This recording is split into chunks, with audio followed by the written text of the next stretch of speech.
To those of you who earn a good salary in a low-stress job, what do you do? For more infotainment, subscribe to our channel and press the bell icon to get new video updates.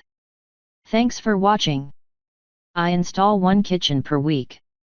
I used to try for 2 to 3, but the stress isn't worth it and there's a hell of a lot more money in it these days compared to 10 to 15 years ago. Edit, adding some photos to show exactly what I consider a week's worth. Disclaimer, it's not my fault the second is longer than a week lol bloody granite company. Milano with lights, https://mgur.com/gallery/xusw. Temporary island until granite is ready, https://mgur.com/gallery/oi2b. The island is a special order and the worktop is meant to continue down the sides and back, so it's due next week. I don't touch electrics as I have a NICEX certified Sparky. I'll wire up ovens, plugs and hobs if he's had to come back for his second fix early. Also have a good plasterer if scheming is needing done to a paintable finish, but if it's just tiling or splashback all round then I'll fill the sparks raggles myself. Generally it's Day 1. Rip out the old kitchen, do any plumbing that needs done to bring it nicely into the sink base position, and the Sparky does his first fix. If there's plastering then I get him in midday and call it an early finish for myself. But after the kitchen's out I do any building work or make good the walls before I even start fitting a unit. Generally I aim to have all the base units in by end of Monday unless the plasterer is booked. Day 2. If the plasterer was out Monday afternoon I start putting in the base units, but if there was no plaster and the base units are already in then it's clad on panels, worktops, sink, final plumbing and hob cutout. While I'm doing that my laborer is putting up the wall units, clad on panels and any fillers. Day 3. If there's splashbacks all round then I start them as my laborer does the cornice and pelmet, then I start putting appliances in. Generally the Sparky does his second fix about now, and with the new regs he's mostly changing the board to the latest RCD protected type. I take that time to do stuff I don't need power for, like align doors and drill handles if they are needed. Day 4. Is a half day most of the time, plinth, shelves, cover caps over adjustable brackets and screw holes, drawer alignment covers etc., really good tidy up, seal round worktops, caulk fillers. Obviously some simpler jobs can be done in 3 days and bigger jobs may take the 5 days, there could be the odd hold up due to something unforeseen, but I'm glad I'm not having to do jobs in a day or two like when I first left the school. I only book one job a week now, so I know I've got the whole week if I need it. I just like having a laid-back attitude and making the best/neatest job I can do. I take pride in my work, but I also like getting home to have dinner with my wife and kids instead of getting in late and reheating food. Edit. Your last sentence, everyone who knows what they're doing should be able to do a kitchen a week, but there are guys out there that take on too much and can't finish a job because they're chasing the last one or starting the next one. Before they know it they have 4 or 5 jobs ongoing that they can't find the time to go back to, and that's stressful for the customer and the fitter unless he's a cowboy. I was always under the impression that civilian security guards make like $14 or $15 per hour. Are you in some special area or have some kind of special training/certificates? Edit, didn't mean to make anyone who is making $15 or less feel bad. Where I'm from, that's good for a part-time job but pretty unsustainable as a career. He said $60K per year, which is about 30/hour. So I was comparing 15 to that. He was probably a 31B, MP, in the Army, got out and was hired by a defense contractor to basically do the same job he'd been doing, check IDs at the gate, but for way more money. If he were doing the same job for a defense contractor in Kuwait, he'd be making triple what he makes in the US. So, kids, enlist, and when you get out, get a job with a defense contractor, you'll be set for life. I am a medical radiation technologist. I think my job is one of the least stressful. We don't work long hours like nurses and doctors, and only main priority is to take diagnostic images of patients, but once we're done, they are taken away by porters, so we spend little time on patients. At the end of the day when we finish our hours we just head home and relax. I find it a relaxing job, gets easier the better your skill set and there's usually people to help you. This is strictly for X-rays only, not CT or MRI, of which is more stressful since you're on a schedule. I kind of like my job. Nuclear medicine tech here, specifically positron emission tomography. Our scans are typically 20 to 30 minutes long.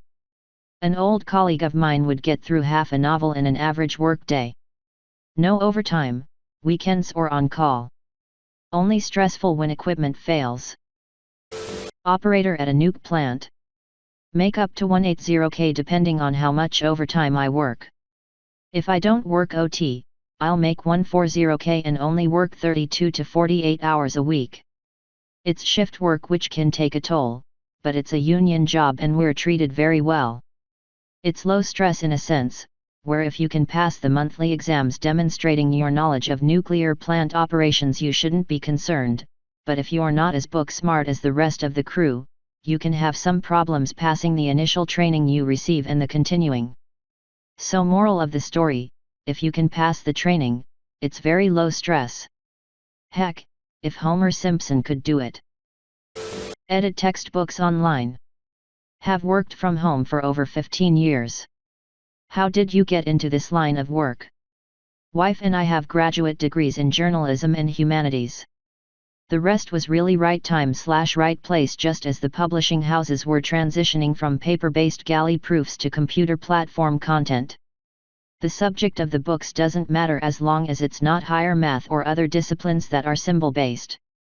Combined, we pull in about $200,000 a year, but that's after many years of building a network in the very small industry centered in NYC.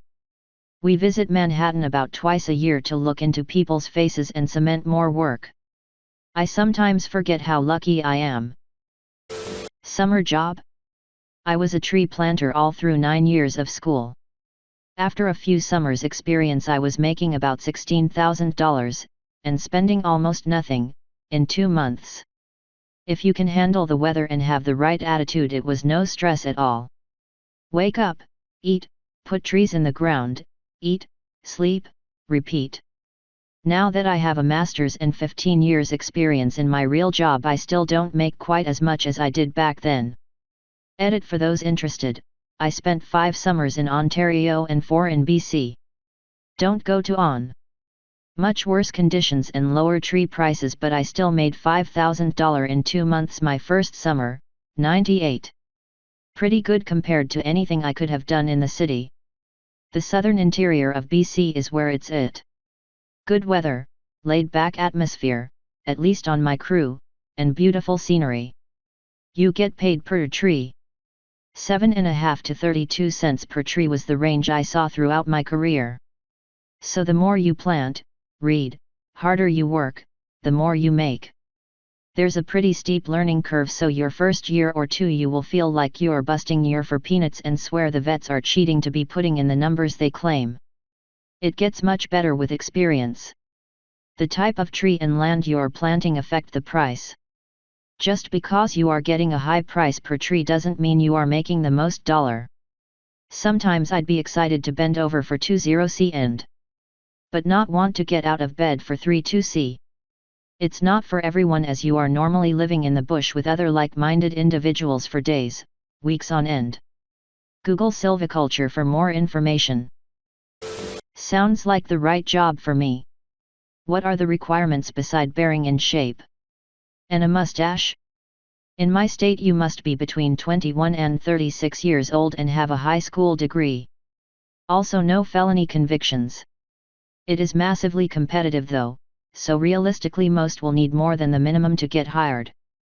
When I was hired there was 450 people that applied for my department and they hired 6. You'll massively help your odds if you're a paramedic. Military experience or a college degree helps too. Plus working as a volunteer firefighter somewhere and already having the certs that go along with that is another leg up. Deckhand on a tugboat in New York $385 a day, next promotion to mate is $580 a day, captain is $670 a day, we live in the boat and go up and down the East Coast, mostly the Northeast, for 2 weeks. Then we get 2 weeks off of work. Most of the time we eat free food and watch Sat TV. I bring my Xbox and play a couple hours every day using my phone as a hotspot. Literally straight chilling for 2 weeks with friends.